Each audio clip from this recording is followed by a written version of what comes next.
A moment. There's something I want to give you. Ronaldo, can I ask you something? What is it? Why are you living in a place like this? Seems like lately the Castlevania franchise is all anyone ever talks about these days, thanks to Netflix's highly successful animated series and of course the amazing new spin-off series Castlevania Nocturne. However, it is important to note that the Castlevania universe is far more expansive than just Trevor Belmont. In fact, there are over 30 games within the series that delve into the intricate history of the Belmont bloodline and their adventures. As the Castlevania series continued to evolve following the triumph of Symphony of the Night in 1997, Konami finally made concerted efforts to fill in various gaps in the in-game lore. This led to the creation of different heroes and their unique journeys throughout the franchise's timeline. Naturally, when dealing with a recurring villain who not only re-emerges every century or so, the storytelling necessitates increasingly complex reasons to justify the hero's involvement or a deep dive into the past. In the case of Lament of Innocence, Konami pursued both approaches. This game technically does not feature Dracula as the primary antagonist and takes players back in time to explore the origin of the first vampire hunting Belmont, Leon Belmont. Set approximately 400 years prior to existing games of the Castlevania series, Leon Belmont emerges as an iconic hero who goes on to create such an impactful legacy by forging the vampire killer whip that would assist the Belmont lineage for centuries to come in their constant battle against the evil forces of night. In this video, we will intricately explore the enthralling backstory of the first ever Belmont to vanquish Vlad Dracula Tepesh, using the vampire killer whip and very much laying the foundation for a timeless legacy of vampire hunting that would shape Belmont lineage for generations. So without wasting another moment, let's get right into it. Before we go into our explanation, however, we have a very small request. If you like our content, please support us by subscribing to our channel. This is a small click for you, but for us it means a lot. Thank you. Let's begin.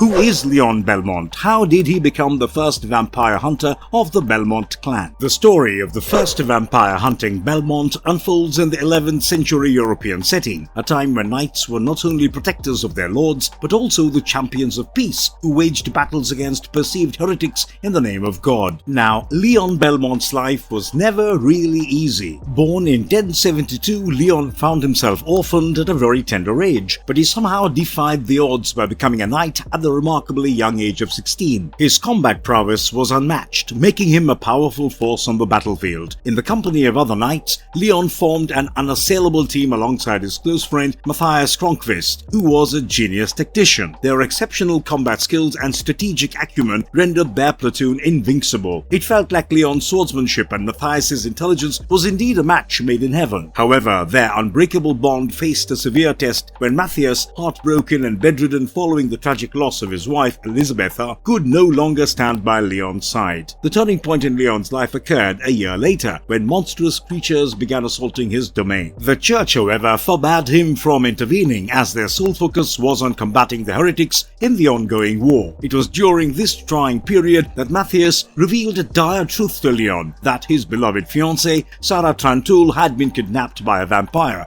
and taken to a sinister castle nestled deep within the forbidding forest known as the Eternal Night. In a selfless act of love and determination, Leon made the harrowing decision to relinquish his noble title as a baron and embarked on a perilous journey into the heart of the ominous forest, all by himself, with the sole purpose to rescue his beloved Sarah from the clutches of the vampire that had stolen her away. During his perilous journey, Leon had crossed paths with a reclusive alchemist named Rinaldo Gandolfi, who had made the mysterious forest his solitary area of residence. From this wise old man, Leon gleaned crucial information about his quest that the vampire responsible for Sarah's abduction was none other than Walter Bernhard. Now, this vampire, being bored during most part of his eternal life, developed a crucial penchant for toying with and ultimately defeating powerful warriors, relishing a deadly game of cat and mouse with them. When Rinaldo learned of Leon's Leon's tragic tale, he was moved by his determination and love for Sarah, and extended a generous hand by bequeathing to him the Whip of Alchemy,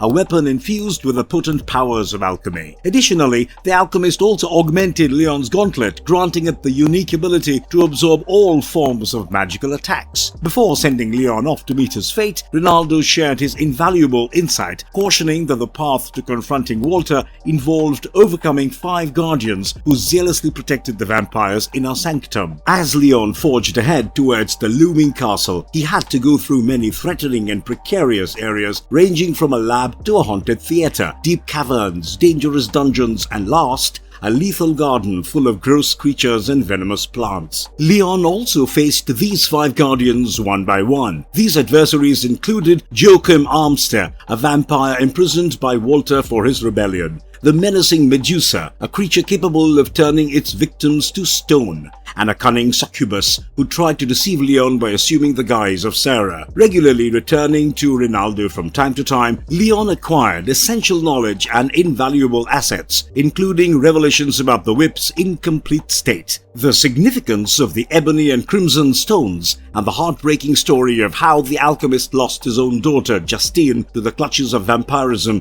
after Walter had kidnapped her and turned her into a monster of the night. In a fateful encounter, Leon finally ventured into Walter's inner sanctum, only to confront a grim reality that the Whip of Alchemy, despite its invulnerable powers, proved incapable of harming the vampire lord. To make matters worse, Sarah, Leon's beloved, was trapped in a perplexing trance, ensnared by an otherworldly influence. Now Walter, displaying his chilling composure, left to go back to his chambers, leaving Sarah in her weird state. Determined to save her, Leon made the difficult decision to carry her out of the castle and return to Ronaldo's humble residence. Once back at Ronaldo's abode, a grim revelation unfurled that the vampire bite inflicted by Walter had already set in motion Sarah's transformation into one of the undead. The only means to prevent this dreadful fate was to defeat Walter, but Leon found himself in possession of a weapon still lacking the necessary potency to vanquish this menacing vampire lord. It was then that Ronaldo imparted an agonizing choice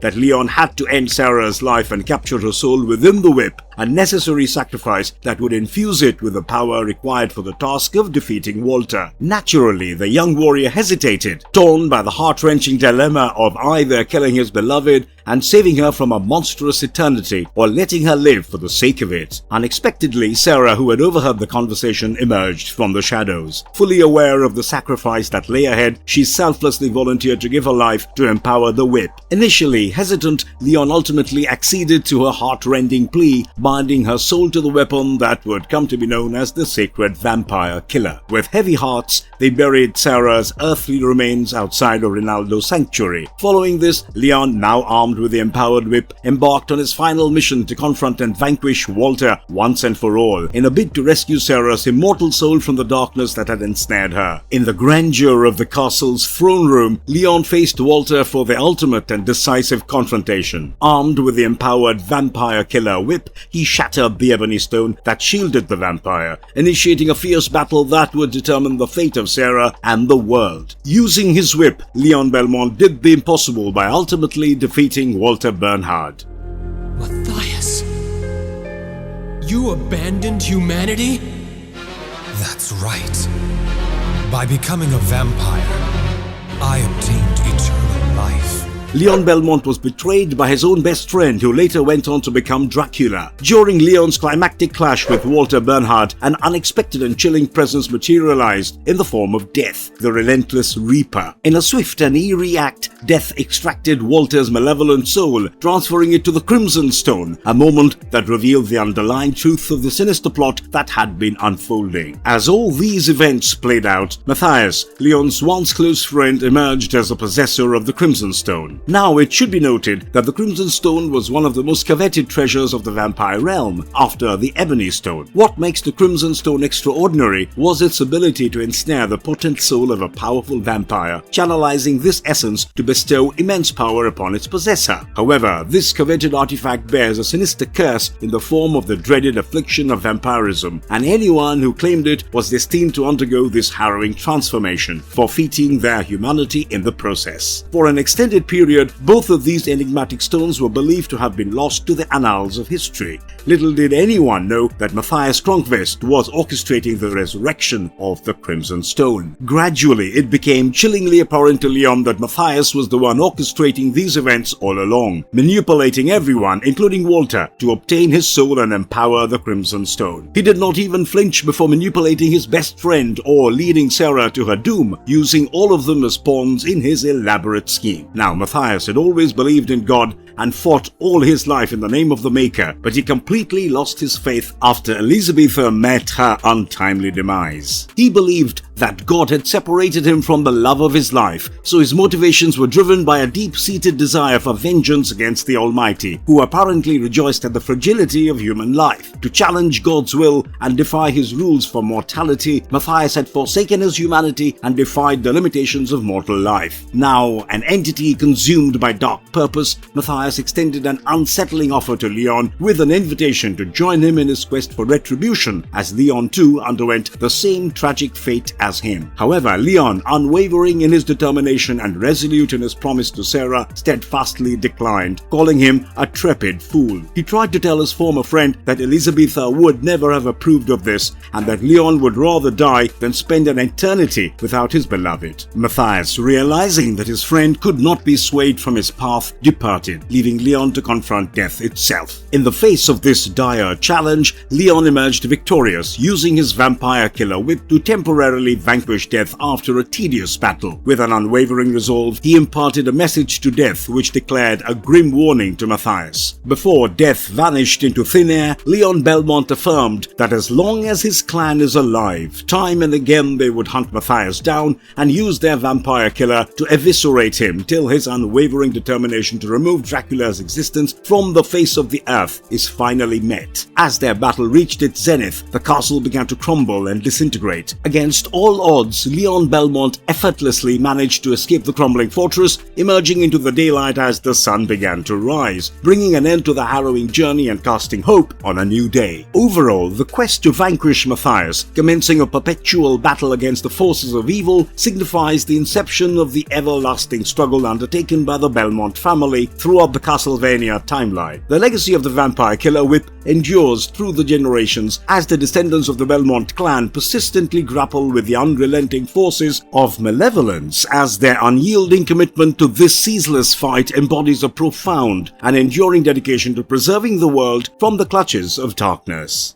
Leon Belmont in the original Castlevania animated series. Within the narrative of Netflix's adaptation of the Castlevania animated series, released in 2017, Leon Belmont stands as a significant historical figure and holds the distinction of being the famed founder of the illustrious Belmont clan, alongside being the earliest known individual to confront the malevolent vampire lord Dracula. As a renowned knight and master vampire hunter, he occupies a pivotal role in the inception of the Belmont tradition, responsible for initiating the family's enduring legacy of hunting vampires. In the series, references to Leon Belmont manifest through a portrait on display at the entrance of the basement within the Belmont Hold. This poignant portrayal not only pays tribute to the lineage's ancestral hero, but also symbolizes the continuity of their relentless mission against the evil forces of night. The same portrait makes a subsequent appearance in the 7th episode of the 2nd season, serving as a reminder of the Belmont legacy as Trevor and his allies journey towards Dracula's ominous castle. Historically, Leon Belmont represents the same origin as he did in the gaming lore. As the earliest known Belmont to venture into Wallachia with the explicit intent of confronting and combating the all-powerful Dracula, Leon Belmont almost acquired a godlike mantle. Legend has it that during this endeavor, he rode alongside a Celt named Trevor, whose name would later echo through the generations, endowing Trevor Belmont with his moniker. In the course of the series, when Trevor embarks on his exploration of the Belmont Hold, he encounters his forebears' longsword, a symbol of their shared lineage and enduring mission. This ancestral weapon proves pivotal when Trevor, aided by Alucard, employs it in his battle against Dracula, culminating in the triumphant beheading of the vampire lord, thereby marking a significant milestone in their quest within the Castlevania animated series.